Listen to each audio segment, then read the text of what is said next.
Thank you all so much for joining us for today's Idea Cafe.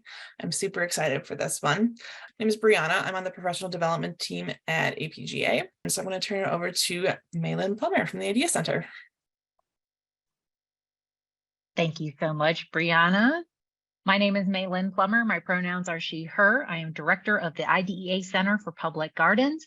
It is so good to have you here today. I am super excited to sponsor and facilitate today's Idea Cafe on diverse audiences and social media.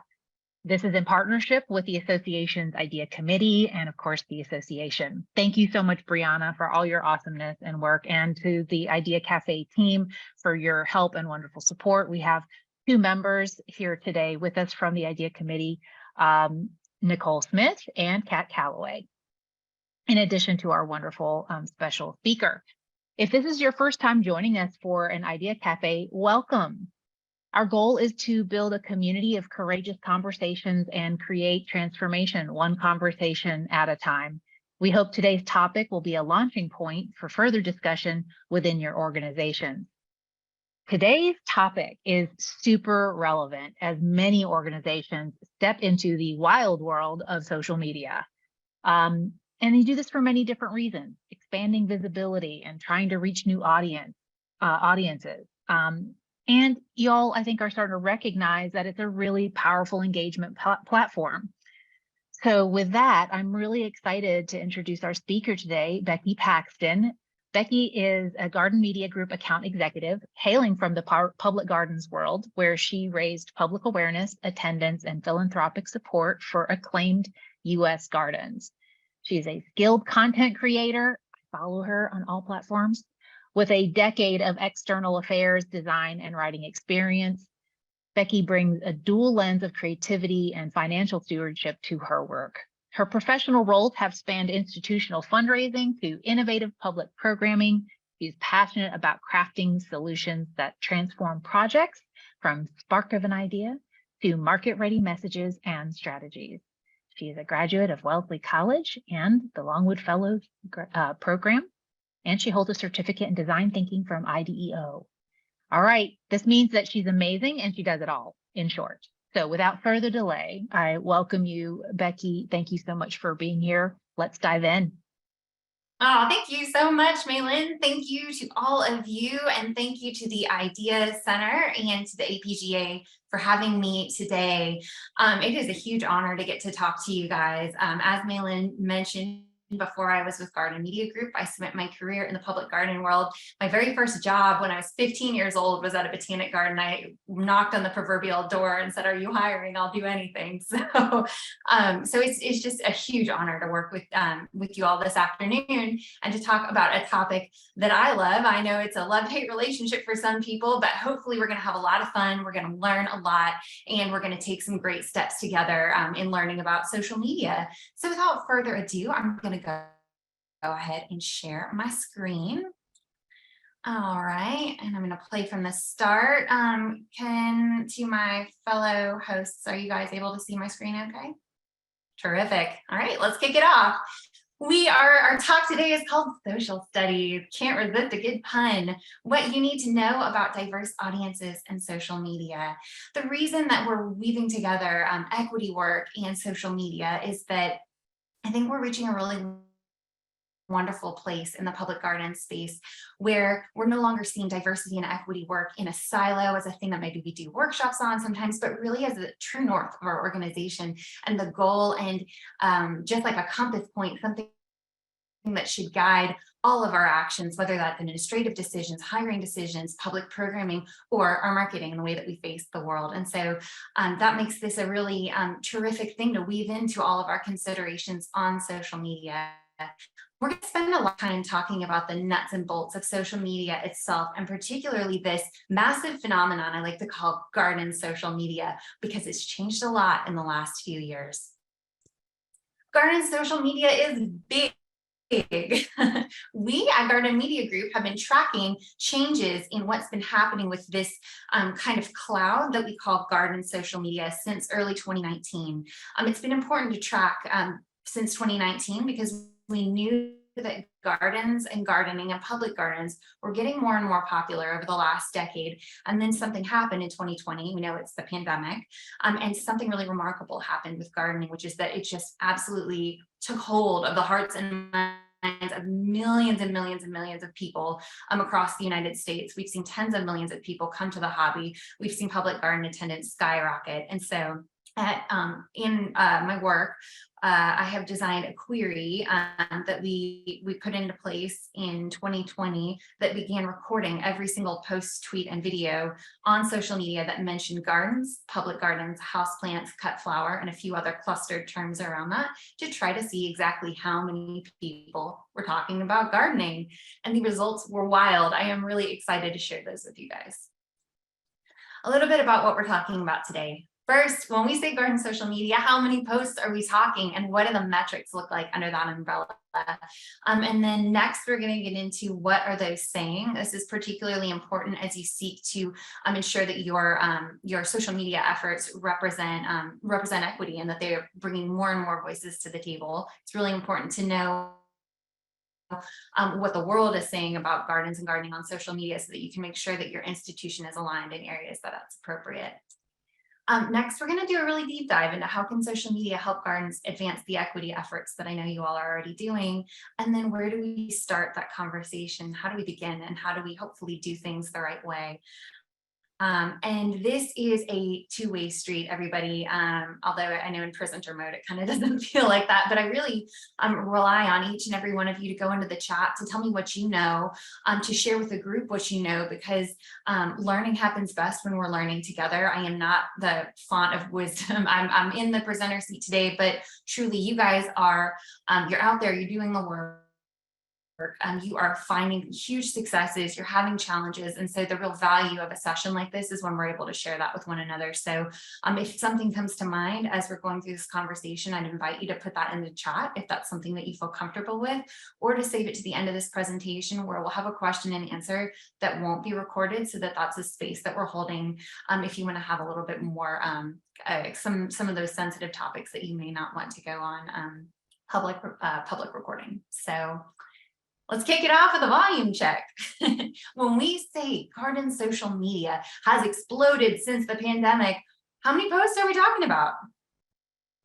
There's something that happened that we call the pandemic plant boom. So what you can see here is we started recording all of these posts and tweets and videos that mention the word garden, gardening, houseplant, public garden, and those other cluster terms. We started in 2019, where you can see there was a fair number. And pretty much the day that COVID lockdowns began, you see it just skyrocket. We saw a 139% increase in just 1 year on the amount of posts that are about plants and houseplants. So this is just our tight view, what happened in that period right before the pandemic. But we're a few years out, and a lot of people are wondering, is this going to sustain itself? At Garden Media Group, much of our work is with the horticulture industry, companies that are selling plants and garden tools, and that's a key question for them. Is the public going to sustain this level of interest now that we're not all stuck at home, now that people can travel, now that there are now that there's competing interests for our time, now that things have reopened and we're not just in public gardens as one of the few spaces that we can safely get around, are people still caring? Yes, it's so exciting. We were afraid that gardening interest was going to drop back down to those kind of more normal pre-pandemic levels, although we are consistently seeing social numbers that outperform 2019. We do track all social media metrics, although some platforms will start to hide data after a little while. So the best apples to apples comparison that I can give you guys is Twitter, which is what you're looking at right here. Twitter has experienced a 9% drop in users since October, which is important to note. So you will see some dips, particularly around the fall of this year. But we're going to dive into what some of the other social platforms are doing because it's really, really interesting. So forgive the cheesy garden pun, there's going to be a lot of those, but we are seeing some major shifts in where people are talking about gardens. Where people are talking, the ones that are growing, it's TikTok, it's Instagram, specifically Reels, which are those new video formats that mimic the short form video of TikTok, and then Stories, which is that 24-hour kind of spinning wheel at the top. we're seeing a huge number of posts on Reddit. I wish I could ask this group to raise your hand if you're on Reddit. Reddit is the world's message board. And if you have never explored the gardening, oh my gosh, wait, Jillian, thank you for raising your hand. If you've never been on gardening Reddit, you are in for a wild adventure. It's one of the most interesting places to ask, my azalea is dying, what do I do? It's fascinating. And it's a really great community of learners over there. And you'll get some real weird stuff too. So really a fun one. And then the last one, and I've got a big arrow next to it because YouTube is the most exciting platform growth that we're going to talk about today. Of course, where there is growth, we know that things wilt. Twitter, like I said, it's seeing a pretty consistent drop off in users as Threads, which is the new meta-based, text-based social platform, starts to rise.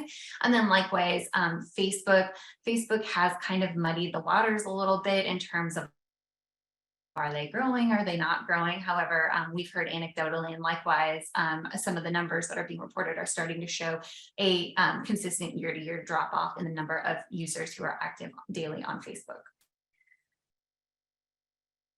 So let's take a minute and look at the rise of YouTube and video because it has been meteoric, particularly where it pertains to gardens. Video is becoming the dominant format across social media. This makes sense. Our phones are more powerful.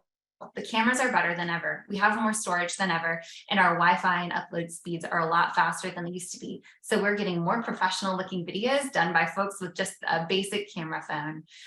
One of the most fascinating pieces of information I'd love to share with you guys is that when TikTok, which is that new video platform so popular with Gen Z, when TikTok came out in 2020, home and gardens was one of the top 4 topics that was talked about on that platform. So if you think about it, it's got 1 billion users and home and gardens was a top 4.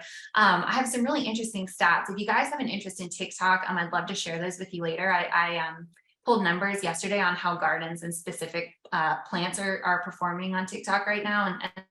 And that's really interesting to look into. YouTube is the other really exciting story to talk about this year.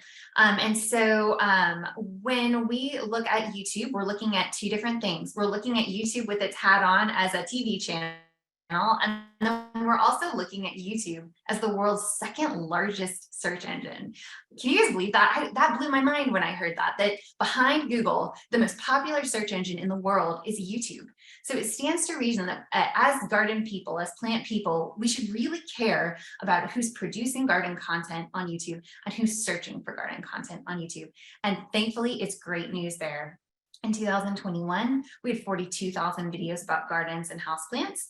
2022, that number shot up to 56,000. And this year we saw a massive increase, 86,000 videos just in that first 4 months of the year. We're comparing January to April, all 3 years. And so that's even before the garden really kicks things off and gets into full growth in most parts of this country. So really exciting stuff. And as far as searches, this news is even better that when we look at the number of searches, May of 2023, which is the last month I have complete data for, was the highest month in the history of YouTube for people searching for garden content. That's right, it is not during the pandemic when people were saying, how do I create a victory garden? How do I grow for the first time? We did see a big spike there, but it was nothing like what we saw just this spring. That's great news for gardens. Another important thing to know about YouTube is that they just released a new format. It's a short form video called Shorts in 2021. And that is, again, seeking to take some of that traffic, some of that, the quick vertical format videos that are performing so well on TikTok and on Instagram. YouTube is trying to poach some of that content. One other really important thing I want to share with you guys is that when it comes to folks who are active on YouTube, who are creating content, YouTube has been aggressive in courting folks with higher payouts than the other platforms. And so if you think about the incentive for people to be on TikTok, to be active, gardening is a time-consuming hobby. Visiting public gardens and filming those tours and editing that's really time-consuming. And so many of these creators are choosing to be active on the platforms that compensate them fairly for their time. Right now, we're hearing that YouTube is kind of winning the race. And so that's really important information to have. So right now I want to take a quick poll. What is a social media platform that you are struggling with? I'm not sure how this poll magic works, but our friends over here, the co-hosts, are going to put this poll up, but we would love to hear from you. Oh, here we go. All right. So I'm going to be really curious to see how you guys respond. Okay, the responses are coming in. And I would love to hear too, this doesn't necessarily have to be a platform that you're like, oh my gosh, we can't be everywhere. I can't even be on that one, but just one that you're on right now. And you're like, this just isn't performing for us the way we want it to. All right, we're seeing some really interesting responses here. X or Twitter is definitely leading the way. Instagram and TikTok. We've got a little bit of trouble on Pinterest. Some folks who are having issues with other platforms, but all right, we've had some really good participation here, and we're seeing that major issues are coming up in X or Twitter. And so if those of you who feel comfortable sharing want to maybe put a quick line in the chat about what you're struggling with, I can tell you that one of the things that we hear frequently at Garden Media Group from folks who are struggling with X or Twitter is that they feel that it's just a place for them to repost content that lives other places. They're saying, you know what, I just don't have time to do everything everywhere. So I'm just going to go ahead and take this link to this Facebook post that I've done and just throw it on Twitter and call it a day. That's a really common thing that we're hearing. All right, so then next I'm going to ask our next poll here. This is, oops, sorry. Oh my gosh, I'm so sorry. Hold on. Oh no. Sorry guys, there we go. The happy question, what social media is your garden a rock star on? Which one are you guys just doing great? Because it's really, really good to celebrate our wins. And again, over in the chat, if you're comfortable sharing which one you're good at, social media is not a solitary battle. It's one that we all go through together. And if you can find an institution that is doing really well, that's willing to kind of give you a peek behind the curtain and see what they're doing great on, I really invite you guys to just buddy up, to pair up, to see what strategies work. In the independent garden center community and the nursery community, many of them have now begun trading account names with one another, following each other. And when they're operating in different markets, they're sharing best practices. And the result has been that all boats have risen with the tide, and that's now in general a very positive space. All right, so I love this. I love seeing what you guys are just dominating on Instagram. That is such great news. I would love to hear your top tips, throw them in the chat. And then likewise on Facebook, it's really, really nice to see that you guys are doing well on Facebook too. I was recently working with an influencer, Erin Shannon from The Impatient Gardener, who has a strong Facebook showing. And she said something that I want to share with you guys because I thought it was really insightful. She said two things. Number one, Facebook is for dialogue. So when she asks a question on Facebook, she always answers every single comment, which I thought was really terrific. Another thing that she shared is that Facebook is a place for discussion and conversation, and that that's really like the best format for that. And so I think as gardens, there's so many wonderful stories behind every garden. And so if that's a place that you can start to share those stories, it's a phenomenal use of that platform. Thank you so much. So the reason I've asked these questions, is that I think a lot of institutions find a lot of stress in social media. Sometimes it can be difficult to figure out who's going to catch that hot potato. and social media matters, because your social media these days, your Instagram is your website. Sometimes people will go to your Instagram instead of going to your actual website. It is the image that you show to the world. It's the voice that they hear, whether it's the person who's in your stories talking or whether it's the text on the page. And where they go to for your contact information, your open hours, that day that it snows, they're not going to go to your website, they're going to go to your social media. Increasingly, Gen Z and younger generations are using social media as a job board. And so if you are hiring and you're not posting on social media, that's a missed opportunity to get that really engaged, plant-loving younger generation in the door. It's your reputation. Whenever there's any kind of a crisis, a PR crisis, people will immediately go to social media. They're not only looking to see what other people are saying, they're looking to see if your comments are turned off. And then lastly, it's your friend network. I would really encourage you guys to be mindful of who you're following on Facebook and on Instagram, because people will click on that and they'll take a look. They'll say, I've never been to this place before. Is this garden for me? And then they'll look at that friend network and they will either see, yes, oh my gosh, I know them. My friends are friends with them. Okay, they're aware of this creator in my community. They're aware of this artist in my community. Or they'll look at it and they'll say, I don't think we have many mutual friends. I don't know that this is for me. So that's just one more area to pay a little bit of attention to. All right. So up next, we are going to talk about finding new sources for content because we are on this massive wave of gardening social media. However, now not the time to be a generalist.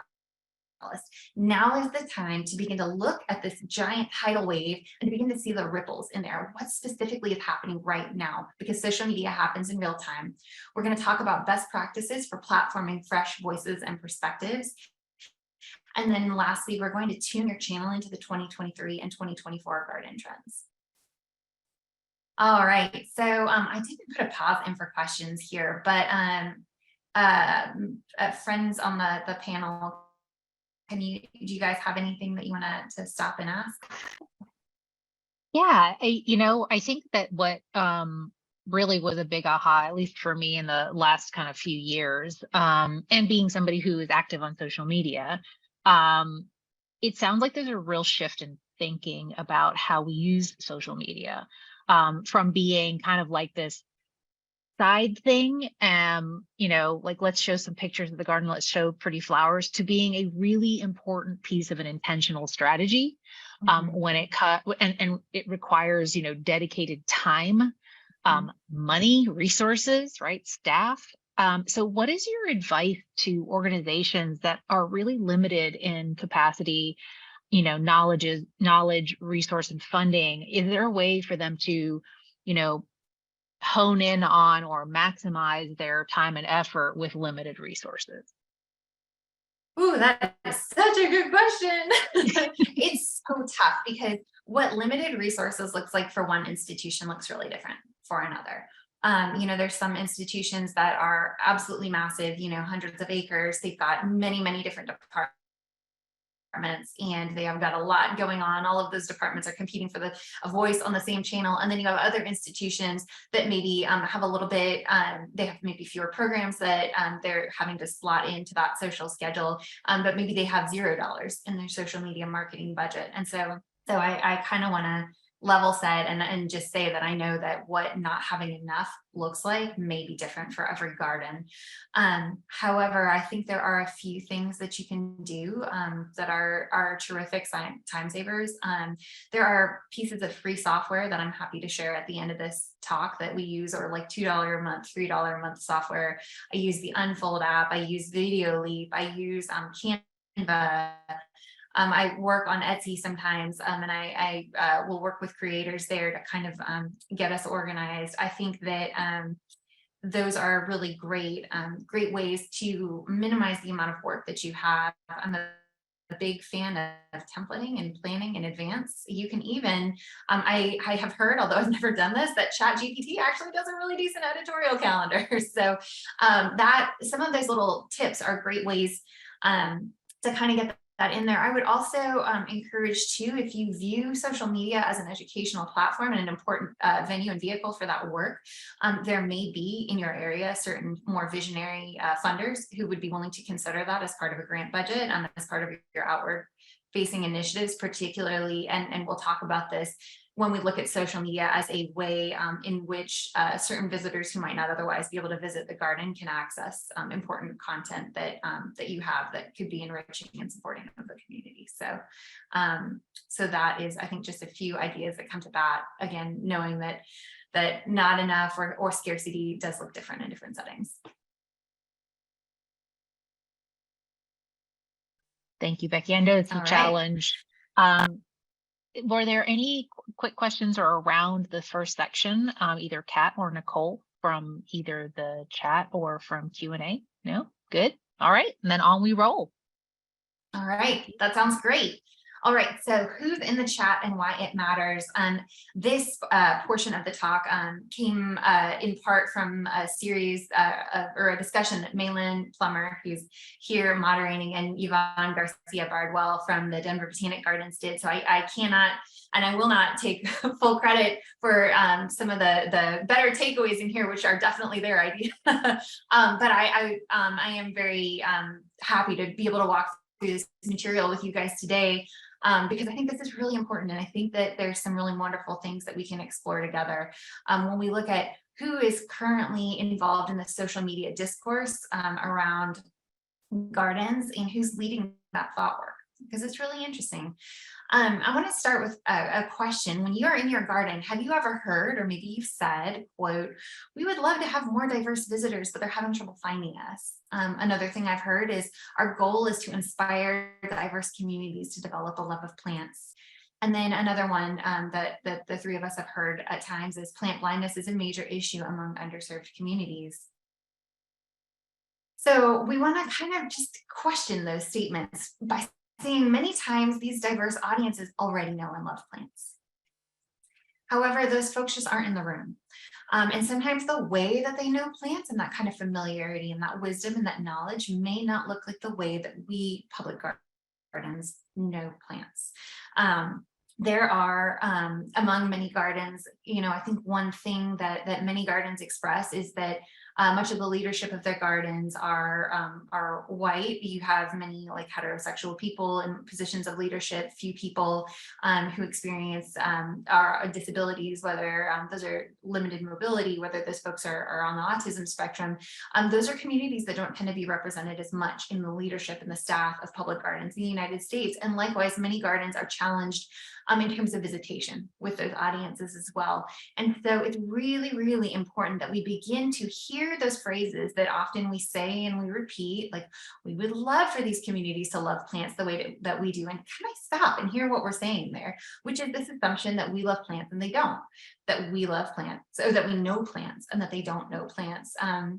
Because many times the plants that we're growing in our garden may be the plants that someone's grandparents and great grandparents have been growing for generations on another continent, in another place. And the way that that plant arrived in our garden, maybe not directly, but through plant exploration in previous generations, could have disrupted a very important flow of knowledge. And that has to do with colonialism. And so I think it's really important that we begin to just listen and develop an awareness for the messaging, and then start to just really pivot.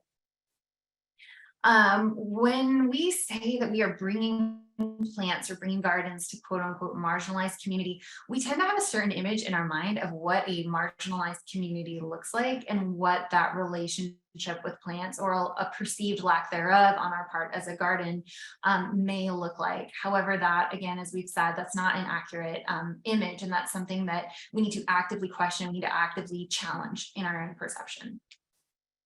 We need to flip the script because we are not always the purveyors of plant knowledge or culture. There's a really interesting model of education that I want to talk through really quickly, because at the end of the day, social media is for three things. It is for inspiration, it's for communication, and it's for education. Those tend to be the three main reasons why people use social media. And you'll notice that different entities online will use them for different things. If I'm a private individual and I want to stay in touch with my Aunt Kathy, hey Aunt Kathy up in DC, I am using social media for communication. If I'm a makeup company, I'm probably using it for communication to reach potential sales. And then I'm using it for inspiration. I want to inspire them to feel like they need this. However, if I'm a garden, a lot of times I want to inspire because I've got something really beautiful all around me. And I want to educate because we have things that our staff has developed really terrific expertise in. There is a Brazilian scholar named Paulo Freire, and in his work, Pedagogy of the Oppressed, he wrote about this model called the banking model of education. And this is something that you'll see a lot in the Western world, where we view teachers as being the ultimate kind of possessors of education, and we view students as these vessels to be filled with education from the teacher. And that model is something that's so familiar to us. I mean, I think anyone who's ever sat in a classroom can remember sitting there and saying expectantly, I expect the teacher to bring things to me. So this is not necessarily a bad thing that we all grow up with this kind of shared understanding. However, it leaves a lot on the table as far as mutual learning and mutual liberation goes. Because when you just view that as a one directional thing, and I think a lot of institutions, and not just institutions, but I think companies too, will treat social media as a one-way street. But it doesn't have to be the case. There's so much richness, so much opportunity for mutual growth and mutual support when we do start to just undermine that model a little bit, that banking model, and say, no, this needs to be a two-way street. So We don't need to go any further than social media to see the ways in which people are innovating with plants. And many of the most active voices in social spaces are from communities not widely served by gardens. I would challenge you to look at some of the top content creators in the houseplant space and in the garden space, folks who are teaching people how to work with plants, how they know plants, what they're familiar with plants. And many of those folks are from folks, they are not the kind of traditional white cisgendered heterosexual leadership, that you would see a lot of times in some of these institutions. These folks are, you see really just tremendous diversity among the top content creators, and they are just kind of paving the way in terms of innovation, in terms of just putting high quality, interesting content on the internet that that really advances our own collective understanding of gardening and how people relate to plants. And so it's a really wonderful thing. One of the other reasons why I think diving into social media can be so helpful as a tool for equity within institutions is that when it comes to social media, there are no barriers of distance or physical access.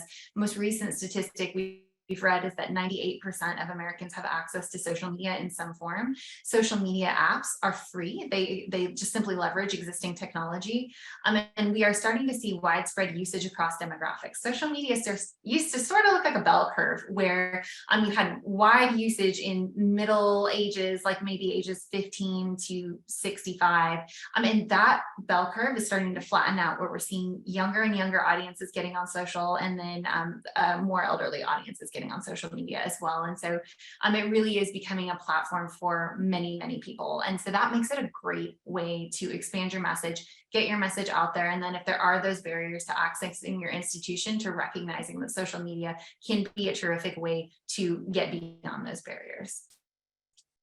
And here we will pause again for questions.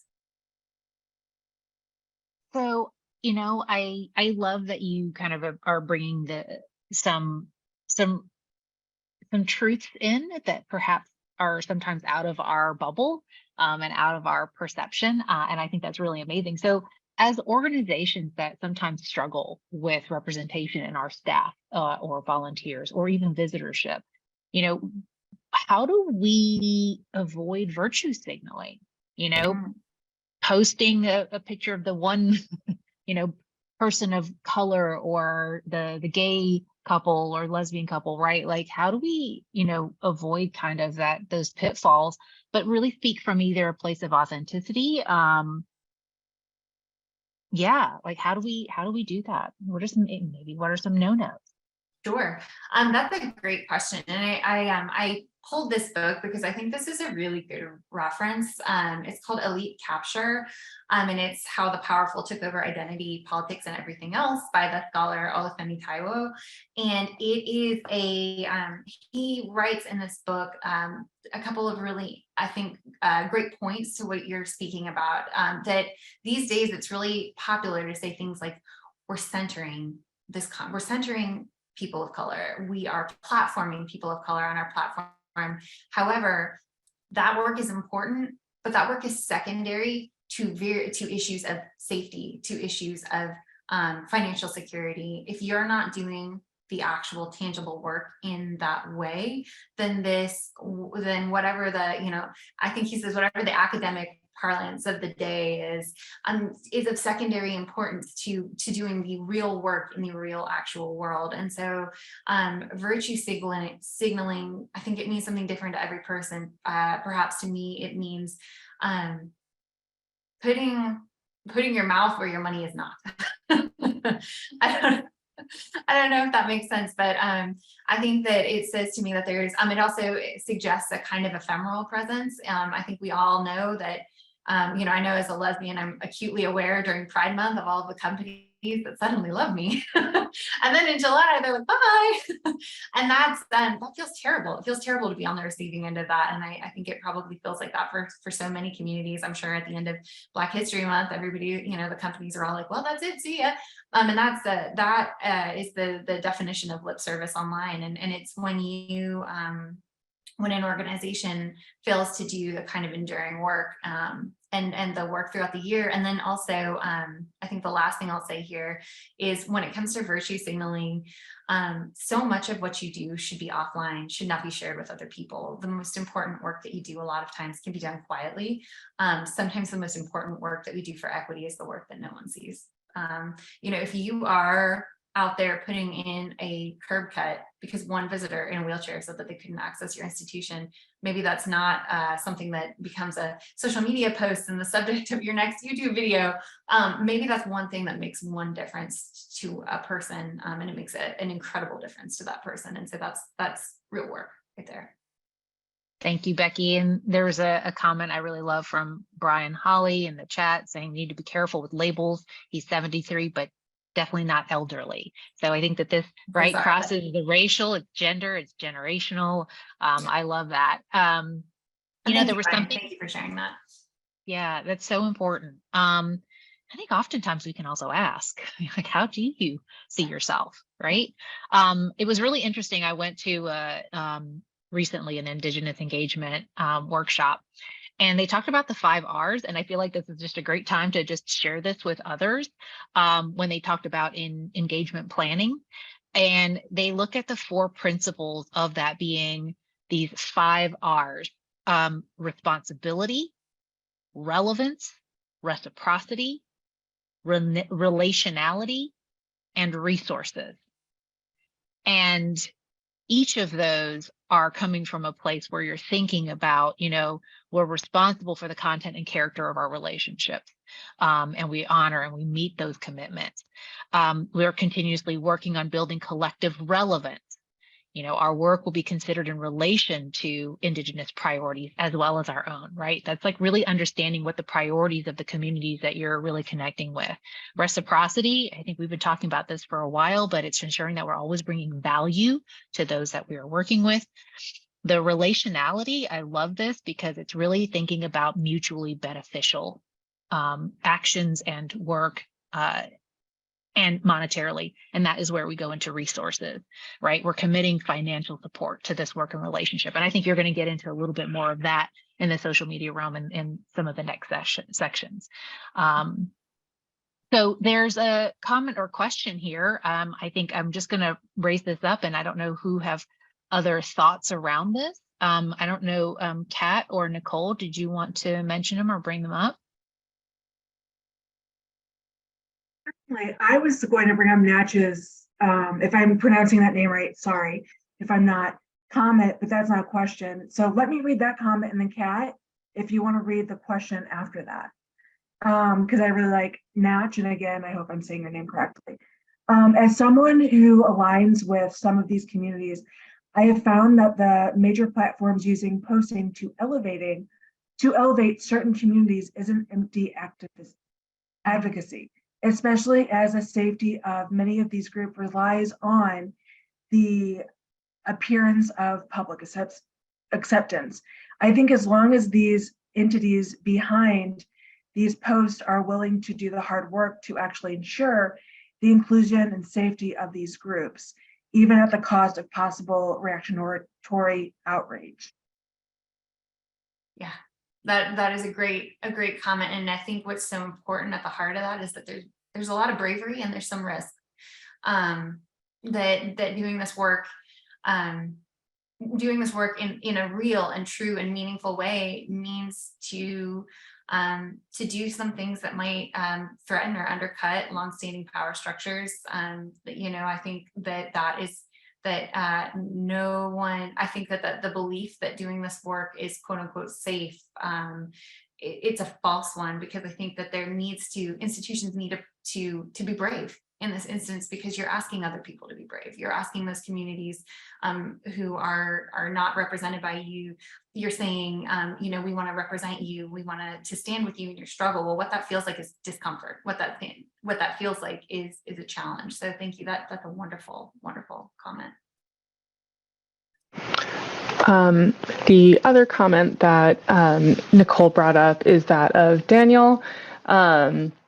who referenced Brian's earlier comment about terms that can be perceived as ageist. And the question is, thanks for sharing this insight to work against ageism. What's a term that we can use for those over 60 years of age that works better than seniors or elders? What would you say, Becky? I would really turn that back to the group. I don't want to speak on behalf of other people. And I think when it comes to, I think we're entering a really excellent place where people are claiming terms that have meaning and value to them, whether that's the pronouns that they identify with, or whether that's the way that they would like to see themselves or their communities represented. And so I would really turn that back to people who have something that they feel has resonated with them. I would love to see it in the chat. Yeah, let's see what some comments. I would love to learn that. So I'm seeing some of them, and we can come back maybe to that. We'll let you continue, Becky, but these are really excellent. Yeah, these are excellent questions. And likewise, I think the more people share that saying, these are terms that I feel represent me, these are terms that I feel don't represent me, the more that we can all learn, and that we can continue to just expand and make sure that every person feels seen and welcomed. So thank you, everyone. All right, so our next slide is what's trending now. The reason that I wanted to bring this up is that it is neither accurate nor appropriate to look at social media and say, hey guys, this is what's happening for this community and what's really hot among them. I think you just can't parse the pie apart. However, we're noticing certain major undercurrents that are kind of sweeping up social media right now, and they're they're just so interesting because they are speaking to larger movements in pop culture in our world. They are what's happening. I think we're beginning to see them over and over again, resonating not only among the most common creators of garden content, but among the multitudes of folks who are creating content in the garden industry. One of the things that I didn't share in the how many people are talking about gardening slide that I'd like to share now is that there was this question when we first saw this huge peak in number of people who were talking about gardens and houseplants, which is it just a few super posters who have a lot of free time now? Like, there's a few people who are really, really passionate about gardens who are just posting over and over again.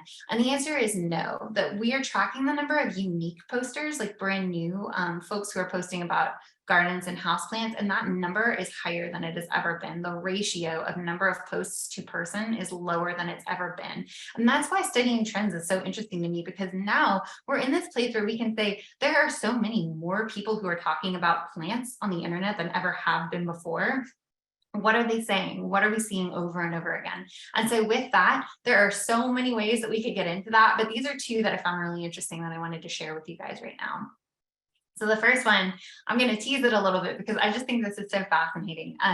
When we think about the future and what's ahead, and then we add the word planet or we add the word plant, it is almost impossible to escape the kind of impending pressure and the urgency of climate change. And that when we think about that topic, it can be so overwhelming that many people are experiencing depression, they're experiencing severe anxiety, and rightfully so. I mean, this is an incredibly serious topic. However, we are also beginning to notice something very new that's being driven by some of these younger generations as they're grappling with the seriousness of what it looks like to relate to plants in the future.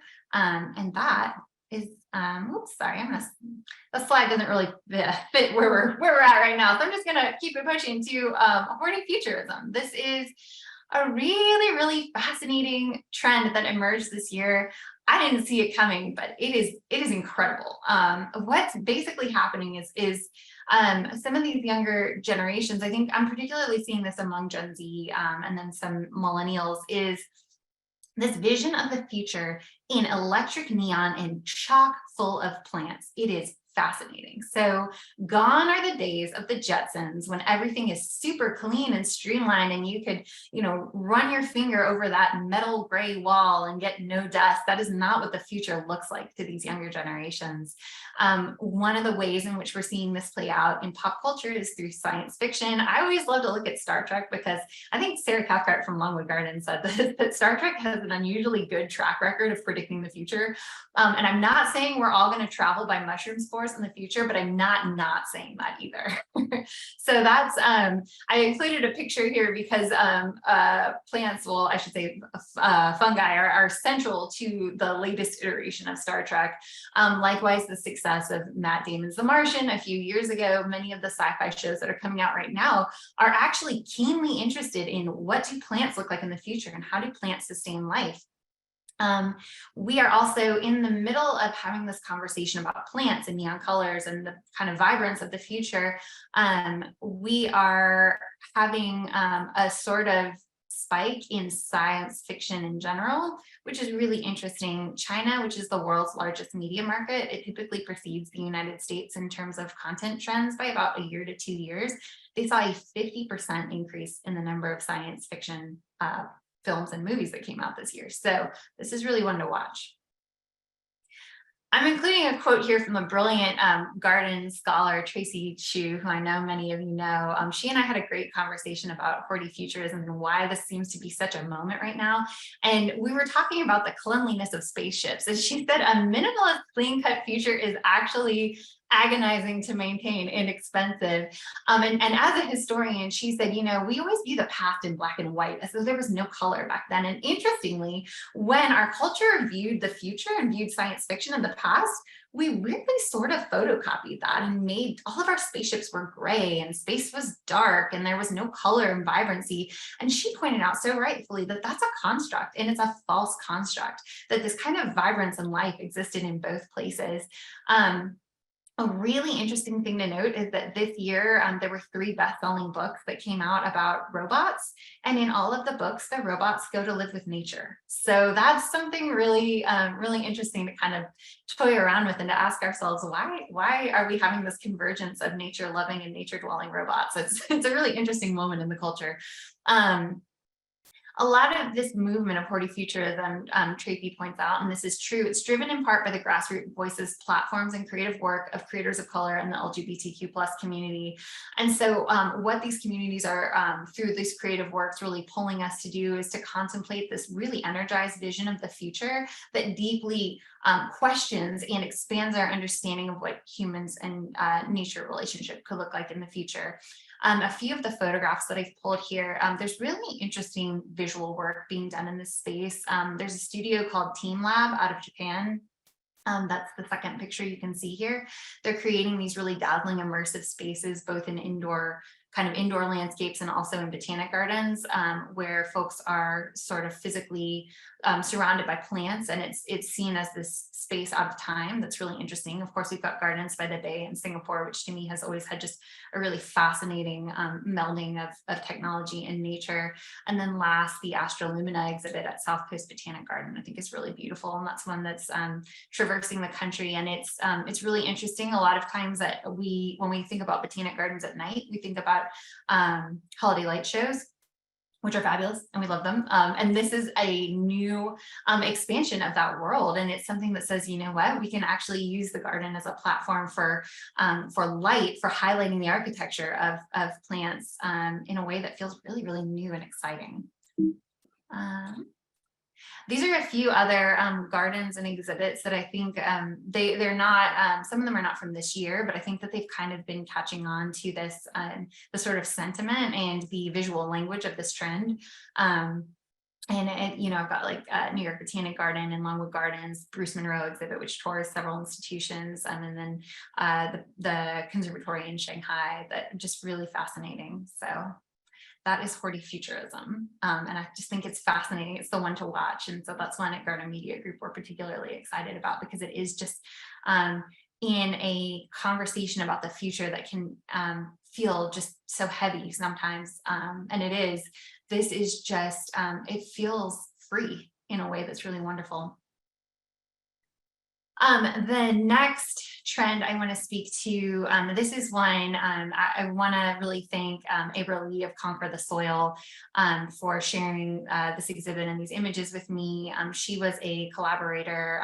She had a partner in the South Coast Botanic Garden put on Music and Flowers, which is a wonderful exhibit that they did that integrates music with flowers in the context of Los Angeles. And it focuses on the creative work of African-American floral artists in that community. It looks at the history of hip hop. It integrates the fantastic kind of bright colors that you get in California. I mean, it's just, to me, this is just the whole, everything. It's just wonderful, absolutely beautiful, really innovative. And we often place music in the gardens. We'll have live concerts in the gardens, but to have music topically and visually be integrated with floral design is something that's really fascinating. And that's something that this next slide gets into too, because the Grammys now have an official botanical artist. And so they have Suntory, which is the they do so many things, but one of them is they do great flowers. They have the applause rose that is frequently featured at the Grammy Awards. You have Lizzo and Taylor Swift, and some of these artists will do outfits that are entirely constructed of flowers. Floral design is so important in many K-pop videos that if you type in K-pop, the words floral aesthetic video frequently follow on Google. And so it's really fascinating to see the way that floral art is utilized in those music videos. And then last, I'm so sorry to anyone else who might be on here from Nashville, because I'm really embarrassed. I don't remember if this is the Country Music Awards or the Academy of Country Music Awards. And I know that's a big deal, and I'm sorry, but they have been building fields like these gorgeous floral installations on the stage. It's really, really interesting to see. And again, it's just positioning flowers in music, and suddenly it's something that takes on a real visual aspect. And I find that to be really fascinating. All right, so we're going to pause here for questions. I think there's a really good one. Actually, I'm going to pull this one right from the chat that I think is really relevant, especially because you're talking about things that are kind of maybe beyond and might push the envelope a little bit for what we're used to posting, or might seem edgy. Or so the question is, do you have recommendations regarding convincing certain powers that have massive sway on what is acceptable to post as an organization to allow us to post things that do push the envelope, more than trying to find that sweet spot of what's risque but not too dangerous?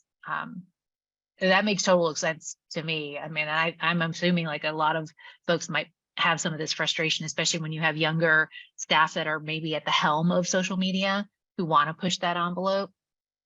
Absolutely. I mean, I think, it's a complicated question, because it also gets into, what is your institution's approach towards what they perceive to be risk? What is your institution's way of handling tough conversations internally? Like all of these, they're really tricky. Social media is one venue, but you may encounter these in other spaces too, where you want to push for something and you have a certain relationship with leadership where it's a very one directional, kind of more authoritative conversational style. So it is tricky. I think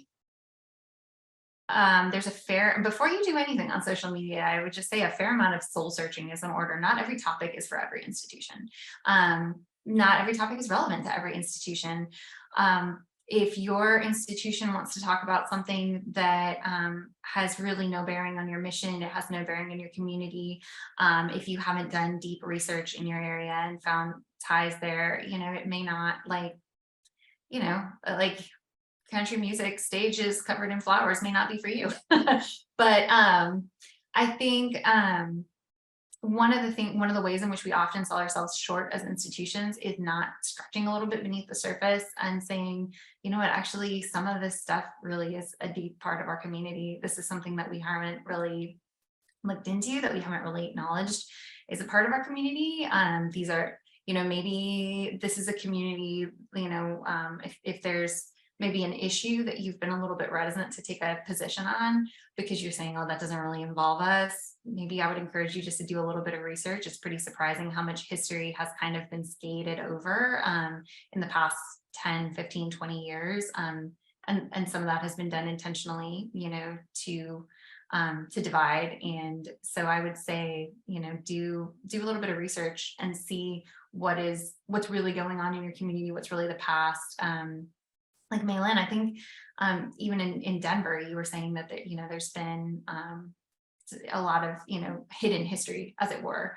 And I don't want to speak for you because I'm not from Denver, but then once you start to uncover that history that has kind of been pushed beneath the surface, that suddenly some of these conversations that seem out there or risque, or we don't want to take a position on that doesn't have to do with us, suddenly it becomes, that does have to do with us. That's the history of the community that we're in. So yeah, and I thought I would just kind of, because you bring up some really great points, and for me, when these type of disagreements happen, it's time to, I think it's a great opportunity for a conversation instead of avoiding or going around it or talking or, about how negative or like just how slow or whatever, because sometimes that can happen, right? So people start to get frustrated.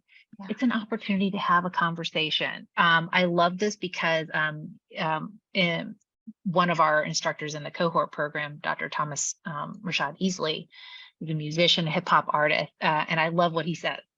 Conflict is just an idea trying to rise to the surface. And I think that this is really beautiful. And I think the more we think about conflict as an opportunity, I think we can start to break through some of what's really behind, resistance or hesitancies or fear. There's opportunity there. And so I just kind of want to put that out there. And so it's about kind of going into that discomfort of having that conversation. But I'm also going to flip to the other side of this as well. I think one of the tools that can be used, which I think often those with power are looking for, is data. And Becky, you've got a lot of great data here. And so I think if we have access to your PowerPoint, this is something we can share in the forum afterwards. And so people, if they want to share this data with their leadership and just use that as a platform for a conversation, I think that's a great idea too. Awesome. Thank you. All right, I'm gonna let you keep going because I know we've got still a good bit to get. Kat, I saw you turned your mic off. Oh yeah. Yeah, thanks for noticing. I just wanted to mention there's a couple responses to that question in the chat about how sometimes the pushback comes from the world at large more than your boss, and choosing your platform and like who's open to what messaging can be a way that it sounds like some folks, namely Will and Rachel, are deciding where they're experimenting and where they're staying conventional. And there is a question in the Q&A about hortifuturism. Do we have time for that? I think so. Let me check my timer here. Yeah, I think we've got time for that. The question is this: since this vibrant and hortifuturism trend is so exciting, are you seeing content educating and promoting native plants struggle? That is really interesting. Here's where I will kind of defer to the kind of wiser minds in the group. My background is more on like the visuals and like kind of graphic design side of things. And so the native plant conversation is absolutely massive and it is growing by the day. And if you track any of those hashtags or trends, things like National Garden for Wildlife Month, I mean, they're just getting bigger and bigger and bigger. And so I think it's impossible to tease those two apart. However, as far as like my own level of, I guess, discernment, like in teasing those threads apart within that hortifuturism kind of umbrella, I think there's really exciting work to be done there. And I really hope somebody does it. Now that you've said that question, this is like me throwing it out to everybody. Somebody please look into that because that's really, really interesting. Awesome. Okay, well, let's kind of move on. All right, so yeah, so again, just to kind of recap, once you key into the conversation that has been happening around you and you start to see plant knowledge and inspiration and creativity as a sort of two-way street, and the question then becomes, and this is just something to kind of consider internally, how do you program, market, and engage in an inclusive, equitable way that does, again, promote that kind of free exchange of information? One of the great things about social media is we're not in it alone, even on our own accounts. And so one of the questions that I kind of keeps me up at night that I wanted to share with you guys are, who are the individuals, businesses, creators, and artists shaping the community or our understanding of plants and floristry that we aren't currently involved in? Because there are so many interesting people. When you start to dig in and see who is talking about plants every day, it's traditional medicine practitioners, it's vegetarian restaurants, it's musicians, it's herbalists, it's farmers, it's foragers. These are folks that a lot of times you don't see partnered with by institutions. And so it's really, really interesting to kind of look and see what these folks are doing. Home gardeners, there's just some really interesting people who are like gardening on their balconies, and they rent, and they have these really interesting struggles. I took this really interesting class one time that said, if you kind of view the extremes of people who are doing things in really innovative ways that are very different than you, how can you learn from those people? And so to me, I like wonder, if I'm a garden that's established, I own the land, I grow crops on a large scale, what can I learn from a person who is growing houseplants in an apartment that they rent? Like, what are the different ways in which we can trade information like that, and that we can kind of learn from one another? And so just some food for thought, something I think is really interesting. I know I've done a lot of talking here, and so I want to actually kick this back to you guys for a little breakaway activity. Where does your social content come from? When you fire up Instagram or you turn on Facebook on your phone, where does that social media content come from? Here's a little cheat sheet for our images and videos. Some ones that we hear a lot are institutional stock, or those really pretty expensive marketing photos that look so good. Sometimes we will see that y'all are reposting visitor photos. That is really fun to get to see the garden through a different lens. And then sometimes it's the staff members who are there watering at 5 in the morning who get that phenomenal shot of the bumblebee asleep on the flower. You get the really good stuff that way. So go ahead and start writing down inside of your proverbial bubble on a sheet of paper, where are your images and videos coming from? And then on the outside of that bubble, do you have any other thoughts? Where else could some of this imagery and some of the video be coming from? Just take like 1 minute for that.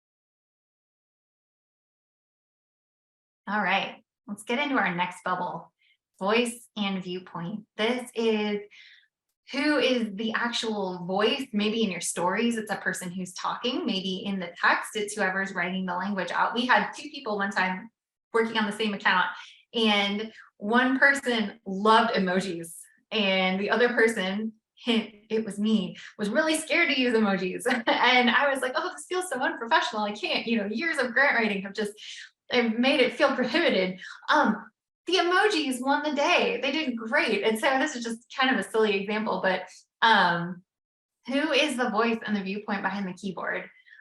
Here are a few other ones that we hear about a lot. Sometimes it's the marketing team at the garden who's behind the social content. Sometimes it's your Gen Z intern.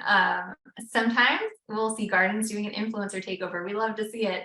A lot of times you'll see the gardens take turns and rotate that content through department. And then occasionally it's whoever loses paper, rock, scissors. We've all been there. I'm like, oh no, it's my turn to run the Instagram account this week. No. So go ahead and fill that bubble out for yourself. And again, thinking about who's inside of the bubble right now and who, is not included in this, who you could definitely lump in. And this is not to say you should not have those folks who are new to your institution, the interns. Sometimes they see your institution way more clearly than you do. So this is not, I don't mean to cause any offense here, but yeah, just to think that there's, there's a lot of different perspectives that could be had in this conversation. And then the last question, and this is going to take us into our final section of this presentation, is where does your social presence live? Because if the only person who is talking about your garden on social media is you, it is time to build your network of digital partners. And so I view digital partners in kind of 2 different ways. One is which audience members who are just kind of out in public, members of the general public on their private accounts are talking about you. And then folks who are content creators. I went to a fascinating session at APGA this year where we talked about how gardens are starting to work with content creators, and it seems like an area that might be really fruitful for us to dive into for a moment here. Again, just recognizing that many of the top content creators in this industry are folks who are not currently represented among a lot of the leadership and visitation of these gardens. And so there's really great opportunities there for new viewpoints and for partnership. And then likewise, content creators, and by content creators, I'm not talking people with 1 million followers. I'm talking with people with 1,000 followers to 150,000 followers. These are folks with a platform. These are folks with a tailored audience who responds to their message. And they make really terrific partners on social. And so I want to talk quickly about some of the best practices. At our company, we work with around 50 to 100 influencers with every year or 2 years. And so these are just a few of the best practices that we've observed. Again, really open to the chat here, any experience that you all have had. This is also too, I want to level set and recognize that coming up with what we would call an influencer program or an influencer strategy is very new, and many institutions don't have a budget set aside for this. And so I'm going to talk a little bit about what that funding picture looks like in a best case scenario, but I also want to acknowledge too that can present certain financial challenges. And so if this is information that you kind of want to just like stow away for a point in time in which you may have a budget, or in which you were able to write that into an upcoming program, then that is just, the approach that we'll take going into that. But here we go. Content creators, finding them in your area, partnering for impact, and compensating equitably.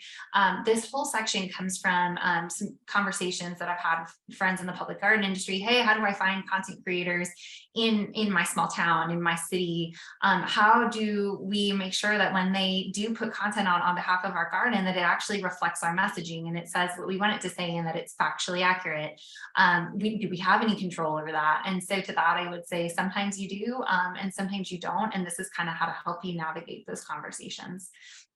And again, our focus here is always on compensating equitably, because one of the things about creating content for a large audience, the way that these influencers do, is that just as you get paid by your botanic garden, these folks are devoting pretty much a full-time job to creating this content in many cases, and that's labor, and that's artistry, and that's something that when it is possible for us to compensate them for that work, I believe that that's a best practice. If you're looking for creators in your areas, it is so hard. I have worked with many pieces of software that have claimed we will find your perfect list of influencer prospects. All you have to do is click a button. I've never found that to be true yet, but if anybody has that magic piece of software, please let me know. What has worked instead is starting with a hub. And by a hub, I mean a topic area that feels adjacent to public gardens. So home and DIY tends to be very closely affiliated, because these are folks who you can start to hone in on their geographic region of the United States, because a lot of times they'll post that information publicly, and many times they will have gardening content. Parenting, if your garden is a institution that has a lot of programs for family and children, that can be one hub that you start with. And then homesteading too, these are folks who are cultivating a strong knowledge of plant growing, and so they can have some really interesting areas of overlap with your garden too. Another area, and then once I find an influencer who I like, I will typically look at not only who they're following, because sometimes they won't follow their direct competitors, but I'll look at people in the middle. Who's following you, and then who else are they following? And that can be a really interesting way to find other influencers. And then this was kind of something that's emerged in the last few years, but it's phenomenally useful. Influencers and content creators a lot of times will go to professional conferences now. Expo West and East are two that are kind of, again, adjacent to the world of plants. The Haven conference is for home and DIY followers. I was just at that one this week in Atlanta. And then there's one called Mom 2.0 that I haven't been to before, but my understanding is that that's a parenting influencer gathering too. A lot of times from those conferences, again, you don't have to attend if you don't want to. Just look and see who's following them, look and see who's attending them, and who their speakers are. great place to start. And then finally, I would say look at plant brands. If there's a company that supplies your plants, check and see which influencers they're working with. You know, those are people who have already been vetted. Those are people who you can actually see the partnerships that they've done and assess the quality of those partnerships as you think it would relate to your garden. And so that's another helpful kind of time saver. All right. A few different ways that content creators earn their income, and I wanted to share these with you because you can kind of start to look at these and say, aha, we can provide this, or maybe we can do this. Content creators will get free tickets or event invitations. They will be paid to post or provide video. They can do an account takeover or a spotlight where they actually do get the keys to the car and can post live from your account, or they can create content for you in advance that you then drip onto your account at your schedule. And then the last one is affiliate sales, where they have, say, a ticketing code where every time they sell a ticket, their followers maybe get $1 off and they'll keep $1 in income. And so that's a way that if you don't have that dedicated budget, that person can still earn income off of the partnerships, and you don't have to actually take it out of your budget. It is important to have a conversation about equity when it comes to content creators, because there is a significant pay gap. The pay gap between white and by POC content creators is 29%, according to recent surveys that I found. One of the things that is really interesting to note is that when white content creators talk about race and racism, they typically experience very few financial ramifications from that. People may be in the comments saying, oh my gosh, you're so brave, thank you for talking about this. When people of color have those same conversations on social media, it typically gets read very differently, and it's typically read negatively because of racism. Those folks will face punishment. They may be offered fewer financial partnerships by companies. And so again, if you're an institution committed to equity and you want to be present and show up in this space, understand the bias that occurs there. And then in the content creator industry, there is a lack of pay transparency, and that just amplifies this pay gap. And so my recommendation to you is, as an institution, if you are in a place to financially compensate creators, come up with a scale and be consistent and be transparent, because that is one of the best ways that we can continue to push forward for equity. This is just, again, a plug, and why I feel really passionately about this is that content creation is really time consuming when it's done at the high level. And many of these content creators have invested a lot of their own personal income into expensive equipment and software. That's part of why their content looks so good. And they also have cultivated a niche, and particularly when you are looking to partner with an influencer who represents a certain community, they have cultivated trust and they have built relationships in that community, and you are coming in and saying, can you speak on my behalf in this community? And so if you're going to be doing that, recognizing that there is very real value in that, it's really important to compensate people. And then the last part is, when you do have a paid relationship with an influencer, you can agree upon the deliverables. You can say, if you're going to talk about our garden and talk about your experience in this way, you know, we'd ask that you please hit on these points, or I would like to see the video that you've created, please, you know, just so that we can make sure, you know, that this is everything that we had talked about including, and things like that. And when you have a formal contract drawn up, influencers are anticipating this conversation. And every influencer I've ever worked with has said, I'm so glad you asked to see our deliverables before I went live, because they get really anxious. They're like, what if you hate it? What if I go live? And what if I've totally messed up? Having this warm, open, communicative relationship where expectations are set out in advance, and you say, hey, listen, let's just have a conversation. And let's present things before, and you know, we'll treat it just like any other project that we do. That creates a lot of comfort and safety and trust, which is exactly what makes a great partnership. And so here's one example, knowing too that not a lot of institutions have a budget for influencers, or if you do, if it's very modest, this is how I would stretch those dollars the farthest. You work with an influencer and you decide upon a certain rate of compensation, and then you also give them maybe an event ticket During the event, that influencer takes over your garden Instagram account. Whether they actually take it over, I don't, as a policy, give out the password to our accounts to anyone. And so what typically that looks like is they're there filming, texting the video over to whoever has control of our account, and then we go live with it, and it's in that influencer's voice. The influencer will often produce really high quality photos and video. They'll post that on the channels that they do own with their own audience, tagging you. On Instagram now, there's a partner post where it can show up live in both places at exactly the same time. And then another great way that you can get value out of this partnership is to license their photos, either for single use or for use in perpetuity. And you can then reuse those photos in your garden brochure and your website. You can usually anticipate to pay a little bit more for that licensing, but it's always a really nice way to kind of extend the impact of that partnership. All right, and so we are a little short on time, so I'm going to kind of sneak through this next activity, but then I think we are going to pause for questions.